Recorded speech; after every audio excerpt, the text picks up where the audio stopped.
বলবেন, জোরে বলবেন। বলেন আসসালামু আলাইকুম। আসসালামু আলাইকুম। আমি আপনাকে সালাম দিছি, উত্তর দেন। দিলাম তো। ওয়ালাইকুম আসসালাম ওয়া রাহমাতুল্লাহ। বলেন। ওয়ালাইকুম সালাম রাহমাতুল্লাহ। ভালো আছেন? হ্যাঁ, জোরে বলবেন। হ্যাঁ, কই গেছিলেন? ওই বাজারে। বাজারে। দেখেন, এই আপনি বলতে পারবেন না এই যে সালাম দেওয়াটা কি? এটা আমাকে একটু সম্মান করা আর কি। সালাম দেওয়াটা কি? সম্মান করা তো বুঝছি, কিন্তু সালাম দেওয়াটা ওয়াজিব না সুন্নত না ফরজ? সালাম দেওয়াটা কি?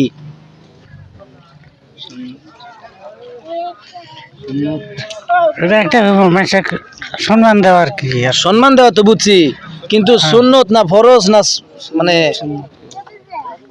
কি? সুন্নত। সুন্নত। আপনি শিওর?